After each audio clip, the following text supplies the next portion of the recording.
오전 시간에 우리는 고난주간을 앞두고 예루살렘에 예수님께서 입성하신 의미가 무엇인지 같이 나눴습니다.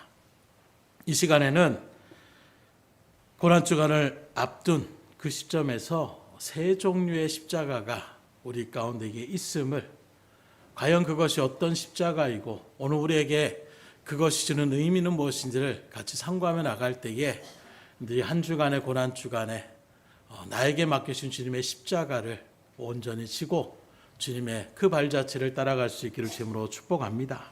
그래서 먼저 이 세 종류의 십자가 가운데에 첫 번째는 바로 무엇이냐? 자기의 죄로 진 십자가가 있다는 것입니다.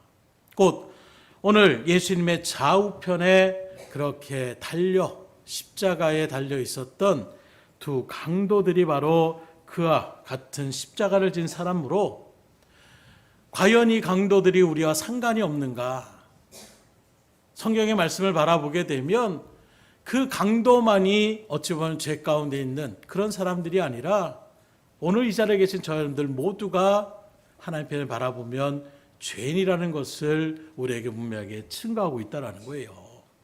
곧 창세기를 통해 우리가 같이 상고한 것처럼 하나님께서 아담과 하와를 창조하시고 그들 가운데에 언약을 맺으십니다.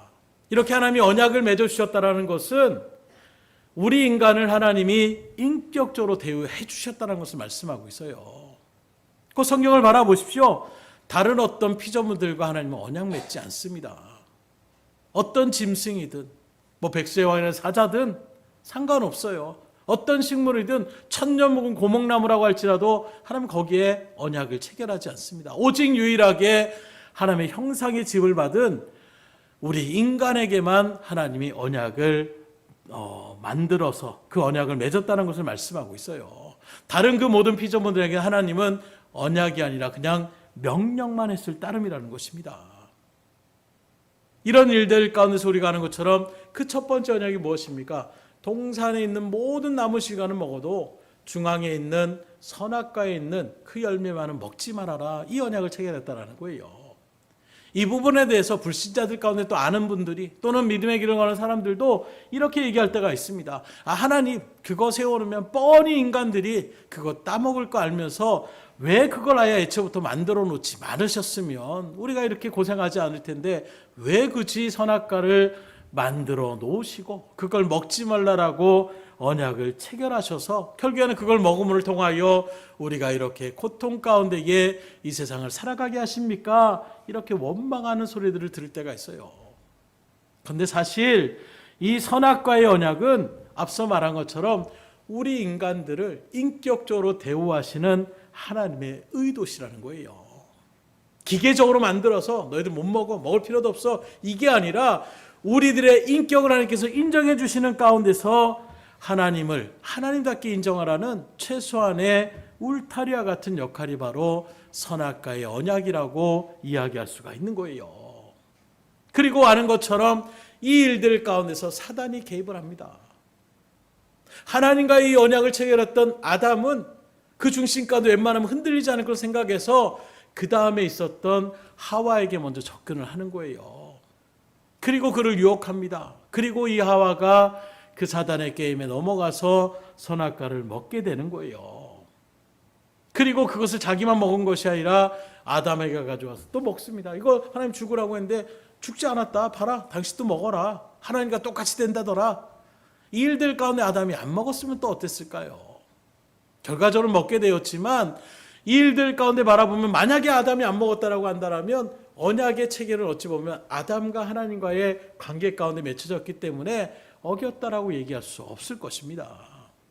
그런데 그 아담에게 먼저 선악과를 먹은 사람이 하와였음에도 불구하고 하나님은 누구에게 그 일들을 묻느냐? 언약의 당사자인 아담에게 먼저 하나님은 물어보시는 거예요. 너 왜 내가 먹지 말라고 하는 그 나무의 실과를 먹었느냐? 그때 아는 것처럼 아담이 어떻게 합니까? 내가 먹으려고 했던 게 아니라 하나님이 나를 위해서 창조해 주신 저 여인을 통하여 내가 이걸 먹었습니다 하고 하와에게 책임을 또 넘기는 거예요.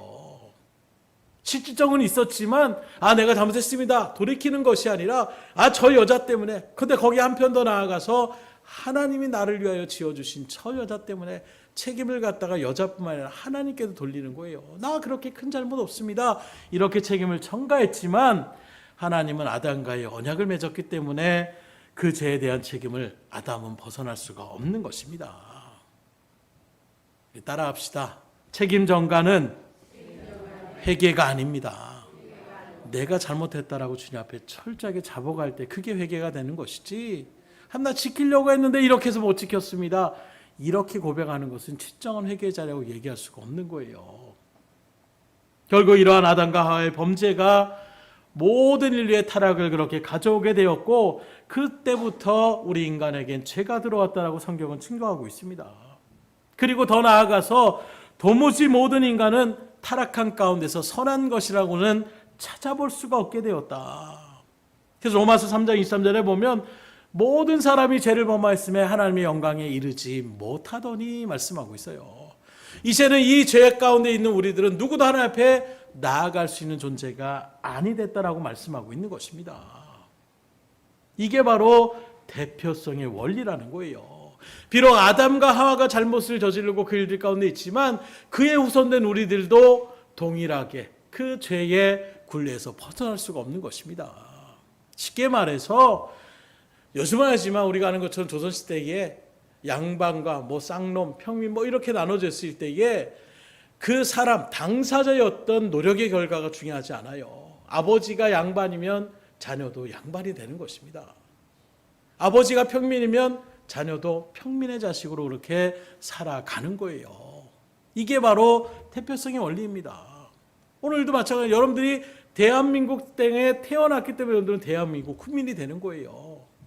난 미국 사람인데요, 이렇게 얘기해도 그것을 인정해 주지 않는 것입니다. 이런 것처럼 대표성의 원리 가운데에 당사자의 행위와 아무런 상관없이 부모의 어떤 출신에 따라서 그 모든 것이 정해진 것처럼 나는 열심히 살았습니다라고 우리가 아무리 변명할지라도 아담의 죄로 인하여 우리는 모두가 다 죄를 가지고 태어난 존재가 되었다는 것은 부인할 수가 없다라는 거예요.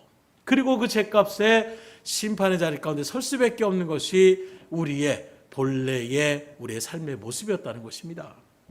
결국 이 일들 가운데 여러분들에게 말씀하시고자 하는 것은 이 원죄에 대한 부분들, 대표성에 대한 부분들 많이 말씀인데 왜 얘기를 하느냐? 여기 지금 예수님 좌우편에 달려있는 강도가 어떻게 저런 나쁜 놈들이 저렇게 죄를 지어가지고 그 비참한 십자가를 짓느냐, 이렇게 얘기하지 말고 그 좌우편에 있는 강도가 바로 나라는 것을 여러분들이 아셔야 된다는 거예요. 그들만이 죄인이 아니라 나도 똑같이 십자가에 그렇게 달려 죽을 수밖에 없는, 예수님이 달려야 될 그 십자가가 아니라 본래 내가 달려 죽어야 될 십자가의 자리가 바로 이 강도의 모습이요, 저 여러분들의 십자가라는 것을 우리가 잊어서는 안 된다는 거예요. 그럼에도 불구하고 한 강도는 뭐라고 합니까? 책임 전가랍니다. 네가 하나님의 아들이냐? 그럼 우리도 구원해봐라. 예수님을 동일하게 비웃으며 나아가는 이런 사람들이 있다라는 거예요. 자기 대 때문에 지금 십자가 달려 죽어가면서도 그 탓을 갖다가 당신이 그렇다면 날 일찍 구원해 주든가, 이런 식으로 예수님한테 책임 전가를 하는 것입니다. 오늘 여러분들은 절대로 그러한 자리매김 가운데 서지 않기를 주님으로 축복합니다. 그럼에도 하나님은 어떻게 합니까? 그렇게 패역한 강도, 그렇게 정말로 주의 일들 가운데 온전치 못한 그런 사람도 포기하지 않고 구원하시려고 인간의 몸을 입고 이 땅에 오신 것이 바로 성육신의 사건이라는 거예요. 그리고 우리의 죄를 담당하시게 하여 그 강도와 같이 내가 달려야 될 그 십자가에 예수님이 대신 고난을 당하시고 십자가에 못 박혀 죽으신 것입니다. 그렇다면 오늘 나의 신앙을 한번 점검해 봤으면 좋겠어요. 과연 여러분들의 신앙생활은 어떻게 하십니까? 그저 신앙생활을 취미생활 정도로 그렇게 생각하면서 믿음의 길을 걸어간다라고 이야기하십니까? 내가 하고 싶으면 하고, 하고 싶지 않으면 안 하는, 내가 가고 싶으면 가고, 가고 싶지 않으면 안 가는 이 정도의 모습으로 우리가 신앙생활 한다라고 이야기할 수 없는 거예요. 신앙생활은 피값으로 이루어진 것입니다. 거저된 것이 아니라는 거예요. 내가 죽어야 될 그 십자가를 예수님이 대신 죽고 피를 흘렸기 때문에 여러분들이 구원의 자리 가운데 설 수가 있게 된 거예요. 이렇게 은혜의 자리 가운데 여러분들이 앉아있는 것 자체가 가장 큰 복된 자리인 것입니다. 오늘 새벽에도 말씀드린 것처럼 여러분들에게는 복음이 들어올 수 없는 거예요. 그리고 이 땅에 복음이 들어온 지도 120년, 130년 정도밖에 되지 않습니다. 요즘 우리가 100세 시대라고 얘기하잖아요. 그만큼 짧은 기간이라면 짧은 기간이라고 얘기할 수가 있는 것이 이 땅의 복음의 하나님의 역사의 증거의 발걸음이라는, 그 속에서 여러분들이 이렇게 예수님을 알고 말씀을 알고 그 말씀을 믿음으로 영접하고 그 말씀을 내가 아멘으로 하다 보면 나갈 수 있는 것 자체가 은혜요 축복을 믿을 수 있기를 주님으로 축원합니다. 그래서 그 하나님의 은혜 가운데서 우리가 정말 하나님의 은혜로 나아가는 가장 첫 번째 표현이 바로 예배의 자리인 거예요. 날 대신하여 십자가를 지시고 나를 대신하여 값을 치러주신 그 주님의 은혜에 합당하게 내가 서기 위하여 하나님의 뜻을 구하며 하나님의 뜻을 듣고 믿음으로 결단하여 다시금 세상 가운데 맡긴 삶을 감당해 나갈 수 있는 그 은혜의 자리에 가장 첫 번째가 바로 예배의 처소인 것입니다. 그러나 여러분들이 이 자리에 앉은 것만으로도 얼마나 복된 자리임을 다시 분명하게 생각하시고 억지로 나가는 것이 아니라 마음을 활짝 열고 주의 말씀에 귀를 기울일 수 있기를 주님으로 축원합니다. 이렇게 아멘을 하시면 감사한데 시적으로 우리의 모습을 바라보면 이렇게 은혜를 우리가 분명하게 믿음으로 안다라고 하면서도 잊고 지낼 때가 너무 많다는 거예요. 우리의 신앙생활을 철저하게 하나님 중심으로 나가는 것이 아니라 내 중심으로 신앙생활을 하며 나갈 때가 너무나도 많이 있지 않냐라는 거예요. 나 자신을 위하여 예수님을 믿고 자기 만족을 위하여 우리가 예배를 드리고 나의 어떤 소원의 성취를 위하여 기도의 자리에 우리가 서고 있지 않습니까?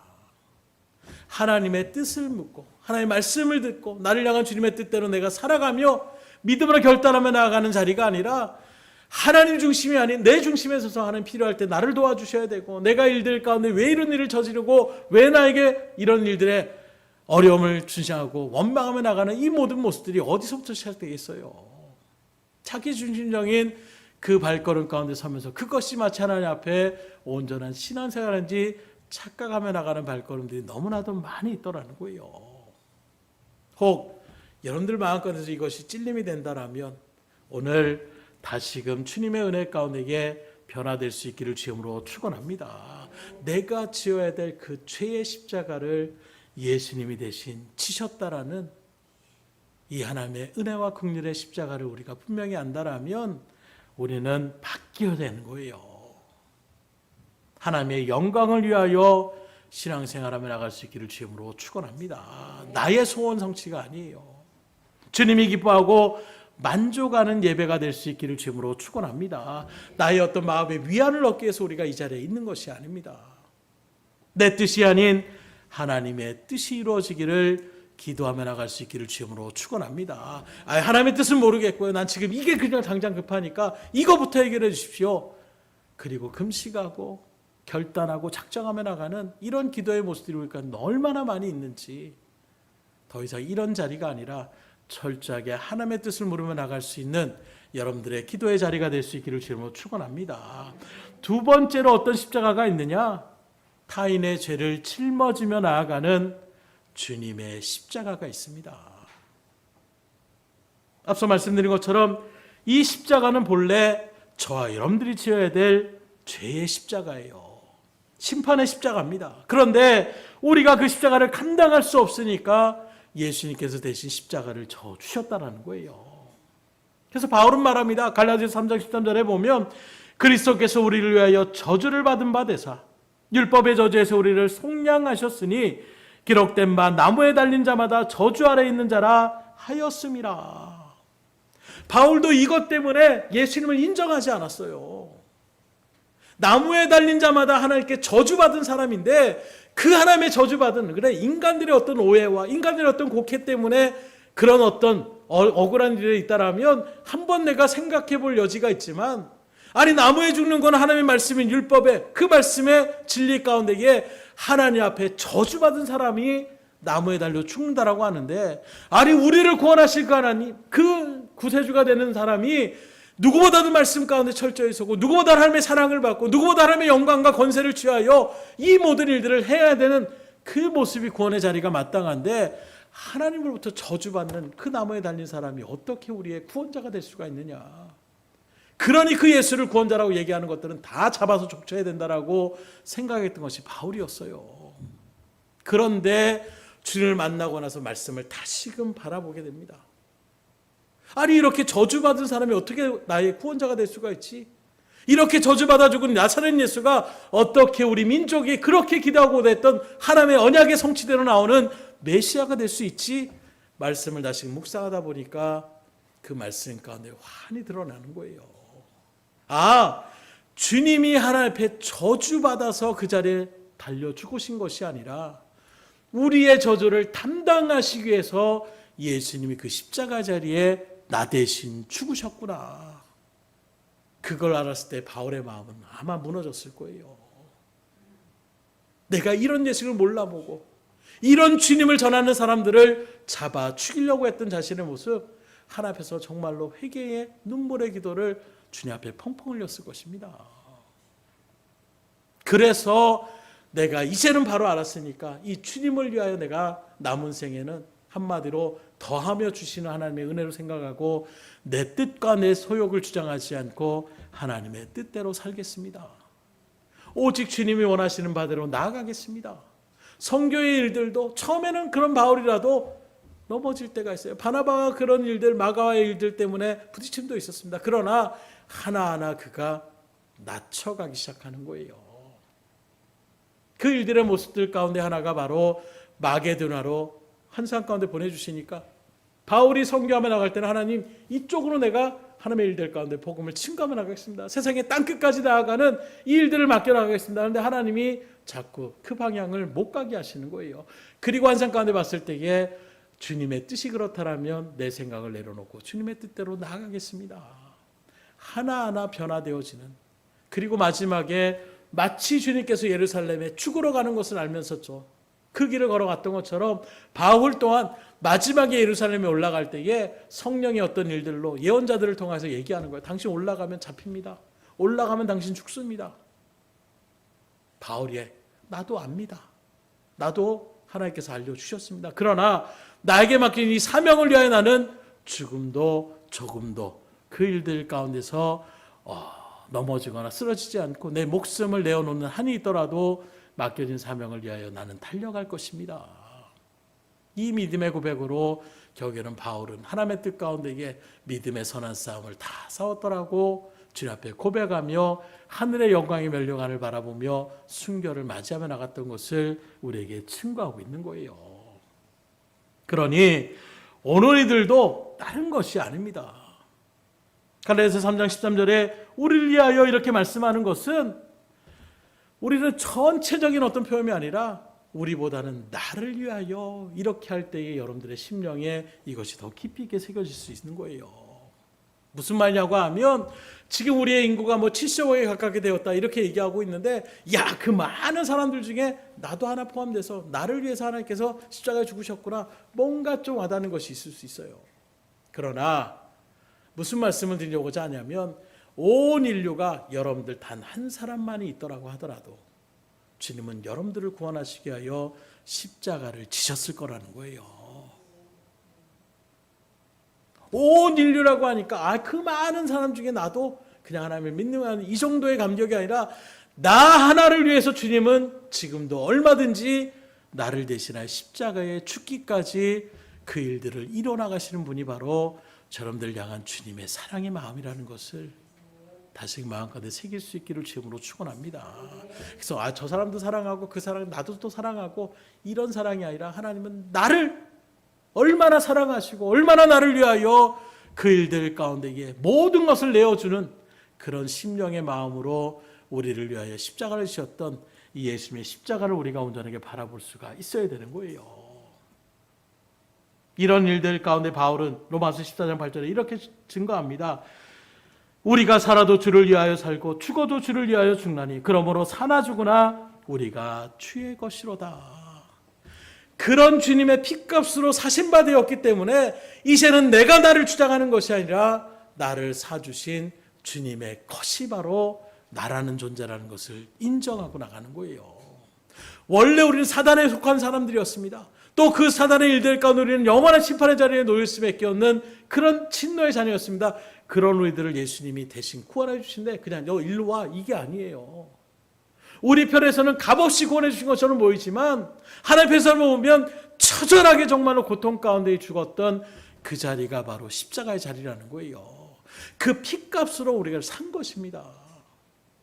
그러게 이제는 내가 나를 주장하는 것이 아니라 그리스도가 주장하시는 대로 우리가 그 주님의 뜻대로 나아가는 것이 마땅함을 믿음으로 고백하시고 하나님 앞에 나아갈 수 있기를 주님으로 축원합니다. 우리 옆 사람 앞에서 선포하겠습니다.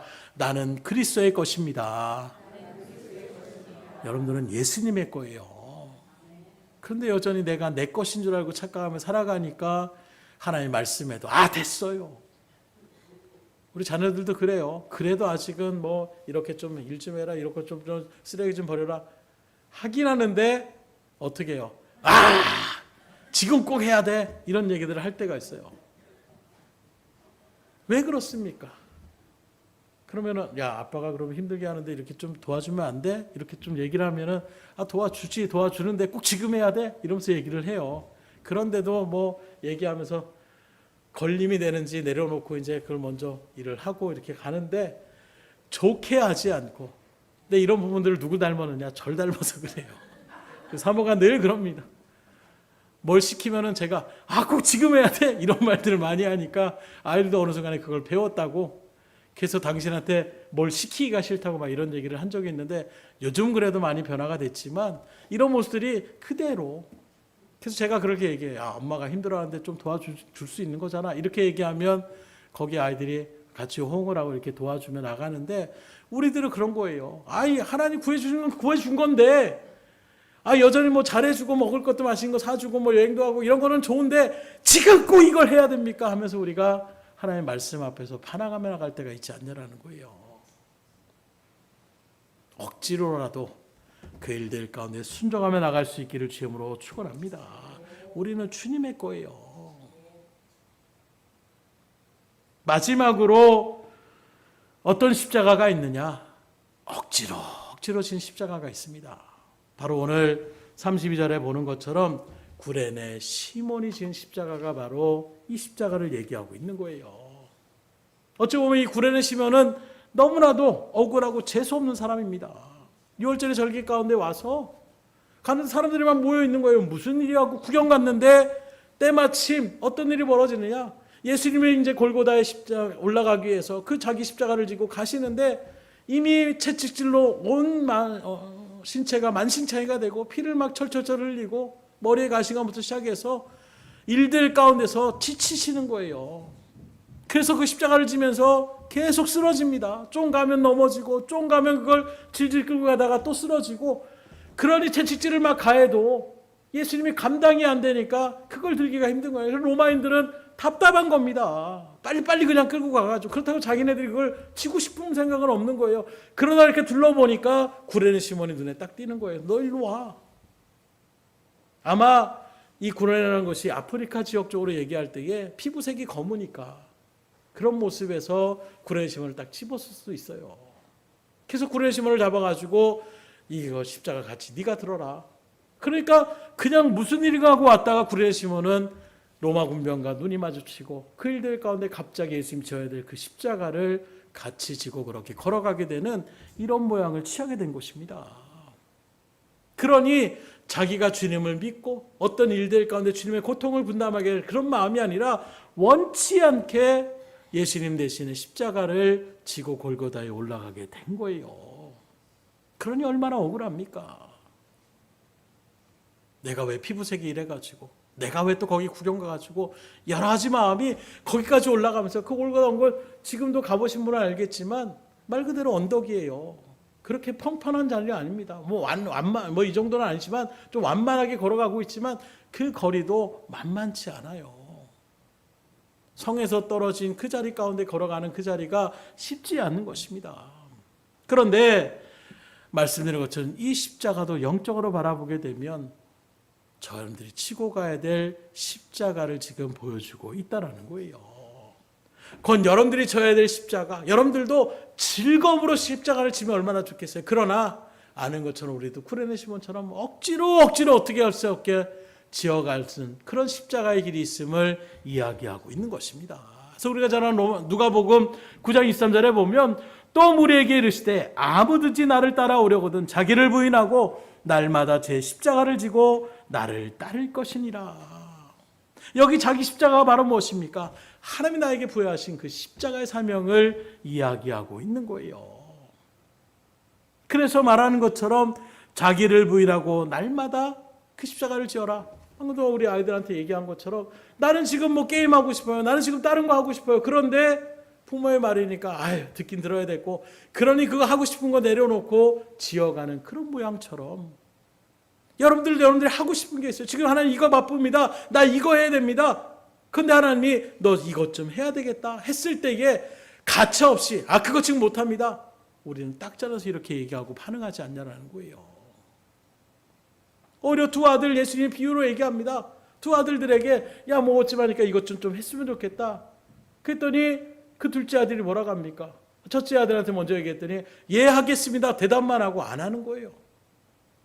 둘째 아들한테 똑같이 얘기했더니 둘째 아들은 아빠 나 바빠요 못해요 했는데 마음이 걸림이 되는 거예요. 그래도 아버지가 얘기했는데 내가 좀 해야지. 그래서 말로는 안 한다고 했지만 어쩔 수 없이 가가지고 그 일들을 진행하며 나갔을 때 주님 물어봅니다. 누가 순종한 사람이냐? 말로만 번들어하게 나 하나님 믿습니다. 예수 십자가 뭔지 압니다. 십자가 사랑을 압니다. 저 그렇게 살려고 노력했습니다. 이게 중요한 것이 아니라 그걸 어떻게 해요? 하지만 내 마음에 찔림되는 그 말씀의 은혜 가운데서 내가 그대로 살아야지 하고 행동으로 취하는 그 발걸음이 정말로 하나님 앞에 순종하는 발걸음이라는 거예요. 그래서 제가 저번 시간에 그랬어요. 여러분들 웬만하면 신앙생활 할 때 기쁨으로 즐거움으로 차원에서 가시는 것을 정말 원한다. 그런데 때로는 우리가 억지로 하고 싶지 않은 자리일지라도 그 길을 걸어가야 될 때는 걸어가시는 게 은혜임을 아셔야 돼요. 그래서 그 모든 일들 가운데서 이 십자가 그리스도인이라면 반드시 지고 가야 될 또 억지로라도 지고 가야 될 십자가를 지금 이 구레네 시몬을 통해서 우리에게 말씀하고 있는데 만약에 이 십자가가 싫다고 나는 나에게 맡겨진 십자가가 싫습니다 하고 그걸 벗어버리게 되면 주님께 대속의 빛을 빚진 자로서의 합당한 성도의 모습이라고 얘기할 수 없는 거예요. 말 그대로 물에 적은 사람 지금 구해줬는데 감사합니다 말은 못할 망정 내 보찜도 구해주세요 라고 이렇게 얘기한다면 어떻게 되겠습니까? 세상에도 그런 사람들이 있는 것 같아요. 말도 안 되는 감사해야 될 자리에 있는 사람이 오히려 이거는 왜 안 해줬습니까 하고 원망하며 나가는 이런 모습들 오늘 저희들의 신앙이 이런 자리에 서지 않기를 주님으로 축원합니다. 우리는 늘 감사하며 나가셔야 되는 게 마땅하지 않겠습니까?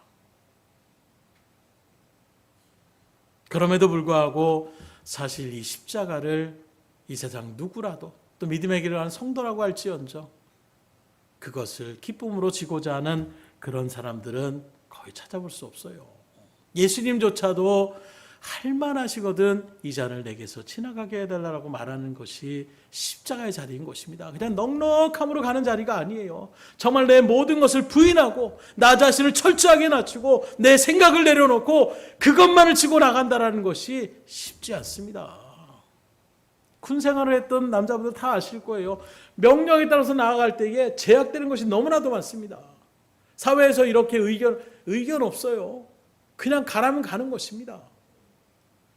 다리가 막 지금 벗겨져서 피가 철철 흘려도 그거에 대해서 인정하지 않았지만 그냥 가는 거예요.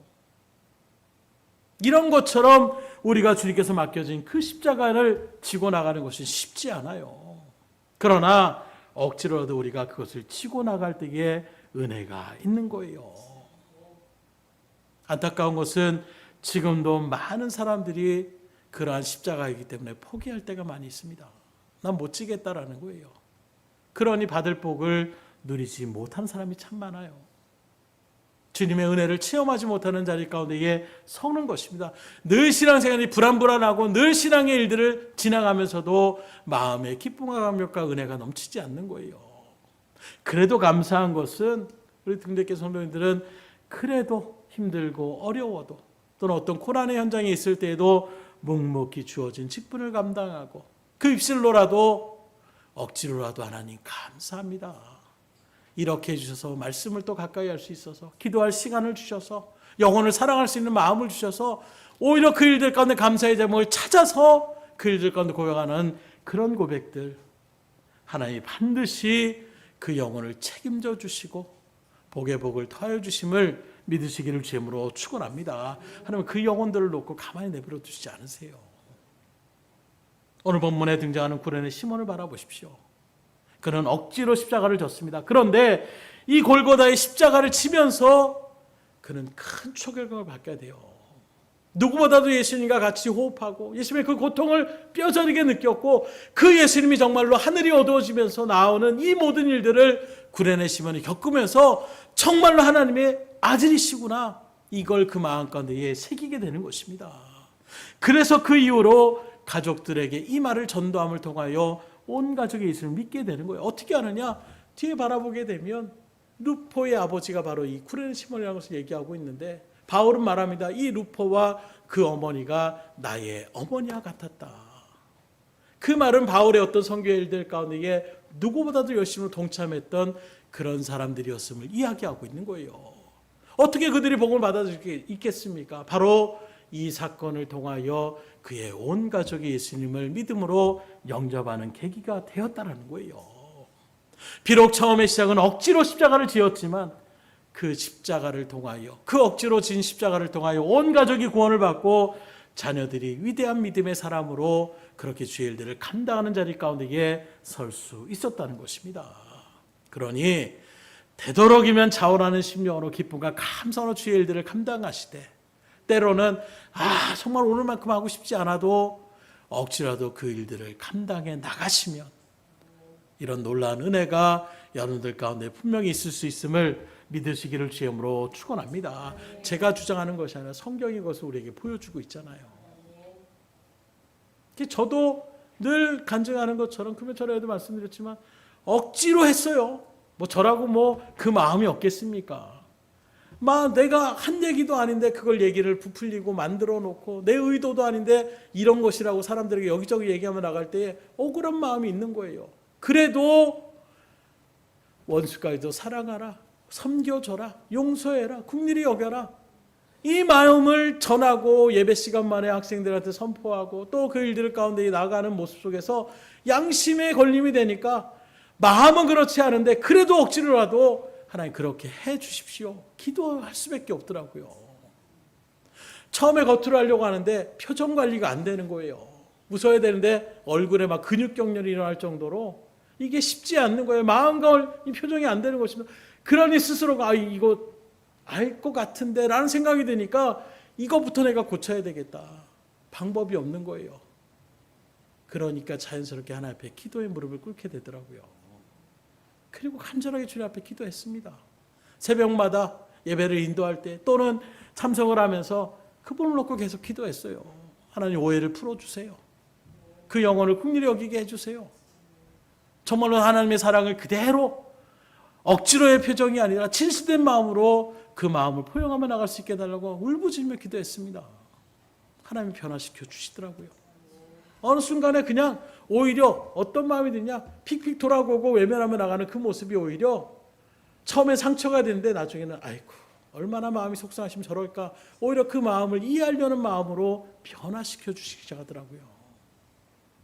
그러니까 오히려 그 영혼을 놓고 더 뜨겁게 기도할 수 있고 나 자신의 믿음을 놓고서 하나님 앞에 기도하며 나갈 수 있게 되는 거예요. 그러니 하나님이 은혜를 부어주시는 거예요. 그렇게 해서 다시금 서로의 어떤 신뢰나 이런 것들이 끈끈하게 되니까 나중에 어떤 오해나 이런 일이 생기면 누가 그 일들을 먼저 해결하느냐? 그분이 먼저 나서서 얘기해요. 우리 전도사님 그런 분 아닙니다. 제가 변명할 필요가 없는 거예요. 싸나웠던 그 권사님들이 오해 때문에 막 처음에 그렇게 하셨다가 그 마음을 변화시켜 주니까 그 사나우셨던 그 권사님 보기만 하면 저 권사님 정말 힘든데 이런 마음이 들던 권사님이 오히려 나의 우군이 되는 순간 정말 천군만마를 얻은 것 같아요. 막 사람들이 그 권사님이 막 고래고래 소리 지르고 하면은 마음이 외통수입니다. 외골수예요. 사람들이 그냥 두 손 두 발 드는 권사님인데도 오히려 권사님 또 뭐가 이렇게 화나셨어요? 한마디 하니까 그게 아니고요 전도사님 하면서 그냥 그 마음을 사근하게 나가는 그 모습에 다른 성도님들도 어느 순간에 인정해 주기 시작하는 거예요. 하나님 그렇게 역사하시더라고요. 그러니까 여러분들이 철저하게 주님의 뜻 가운데 내려보십시오. 처음에는 그런 일들 가운데서 했던 관계도 하나님 앞에서 철저하게 나를 깎고 주님의 뜻대로 나아가면 정말 하나님의 은혜 가운데 한 믿음의 형제로 주님께서 우뚝 세워 주실 거예요. 하나님은 얼마든지 그 모든 위기를 은혜의 자리로 변화시킬 수 있는 능력의 하나님이신 것입니다. 이 은혜를 체험하니까 마음 가운데 부담이 많이 덜어지게 되는 거예요. 예전 같았으면 막 발을 동동동 끓이면서 성격이 그래요. 이거 어떻게 해야지? 골머리를 앓고 밤잠을 이루지 못했는데 이런 일들을 한 번, 두 번, 세 번 체험하게 되니까 하나님 앞에 맡깁니다. 왜요? 맡기는 게 제일 편해요. 그거 신경 쓰고 밤잠 못 일어나면 머리만 무겁고 정신 힘들어지고 하나님 앞에 맡기며 나가니까 마음 가운데 이제는 편안이 오는 거예요. 그리고 기대하게 됩니다. 그리고 당장 이루어지지 않아도 하나님 또 어떻게 하시려고, 그리고 항상 하는 것이 순리대로 풀게 이루어지게 해달라는 기도를 참 많이 했던 것 같아요. 억지로 막 우겨 넣어서 이렇게 맞추는 게 아니라 자연스럽게 하나님께서 순리대로 풀어가실 때에 상처도 나지 않고 오히려 더 믿음으로 돈독하게 세워주시는 이런 일들이 더 좋더라고요. 예전에 막 카리스마 넘치고 막 복종해! 막 하면서 막 나가는 이런 막 목사님들이 어떤 모습이면 저거다! 하고 생각했는데 저는 그게 아닌 것 같더라고요. 그냥 대화하고 서로의 마음을 위해 주려고 하고 그 마음이 서로 주의 일들 가운데 말씀으로 하나 될 때에 자연스럽게 그 일들이 돈독하게 되는 이것이 훨씬 은혜가 넘치더라고요. 그런 모습으로 오늘 말씀 가운데에 힘이 들 수 있어요. 억지로 갈 수밖에 없는 십자가가 있습니다. 그러나 그런 고난과 핍박이 따르더라도, 그러기에 가는 사람이 적더라도, 그럴지라도 그 길을 포기하지 말고 끝까지 가셔야 되는 거예요. 왜냐하면 그 길을 가는 사람에겐 반드시 하나님의 은혜와 복이 흘러 넘치기 때문인 것입니다. 그 복을 누릴 수 있기를 주님으로 축복합니다. 말씀을 드립니다. 오늘 우리가 살펴본 세종리의 십자가 다 우리와 관련된 십자가라는 거예요.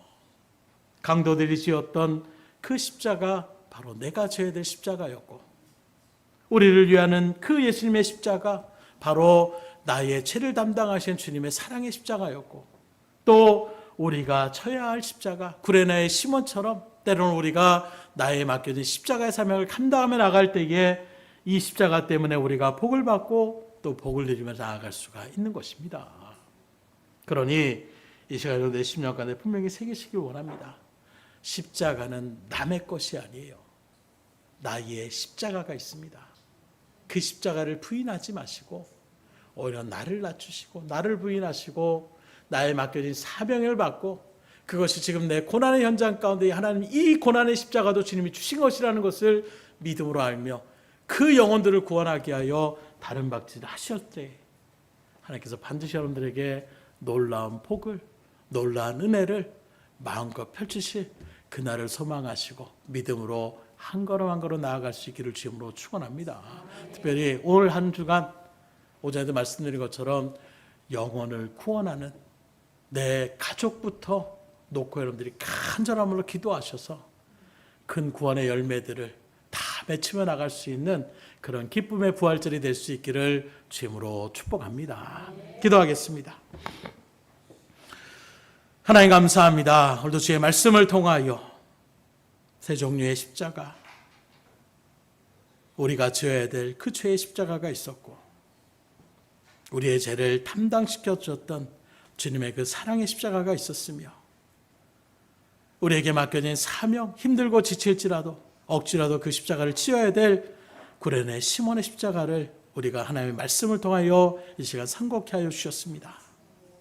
지금도 나를 부인하고 나를 따르려는 그 제자의 삶은 자신을 부인하고 맡겨진 십자가를 지라는 것을 우리에게 선포해 주신 말씀처럼 비록 지금 우리가 걸어가는 이 시간의 길이 고난과 역경의 길일지라도 오히려 감사함으로 그 십자가를 우리가 치고 나갈 수 있는 예수님의 그 사랑의 마음, 긍휼의 마음을 가지고 오히려 이 일들을 통하여 주님의 영광을 드러낼 수 있다라면 바울처럼 온전하게 그 길을 내가 치고 갈 것이라고 선포해 나갈 수 있도록, 감사한 것은 그렇게 우리가 지어야 되는 것이 하나님의 뜻이라면 그렇게 나가야 되는데, 하나님은 그 일들을 통하여 우리에게 복과 은혜와 면류관까지 준비하여 주신다고 말씀하여 주셨사오니 기쁨으로 주의 일들을 감당케 하여 주시옵소서. 특별히 한 주간 주님의 그 발자취를 따르며 나아가는 일들 속에 예배에 더욱더 집중하게 하여 주시고, 말씀과 기도의 자리에 소망을 품게 하여 주시고, 주의 말씀을 받은 자답게 삶 속에서도 정말로 영혼들에게 상처 주는 자리가 아니라 영혼들을 섬겨주고 그 영혼들을 칭찬하며 위로하며 권면하며 나갈 수 있는 한 주간이 되게 하여 주셔서 주님에게 큰 구원의 은혜를 같이 누려나가게 부족함이 없는 기쁨의 한 주간이 될 수 있도록 붙잡아 주시옵소서. 모든 것을 주님 앞에 의탁드리오며 예수의 손 받들어 기도드렸사옵나이다. 아멘.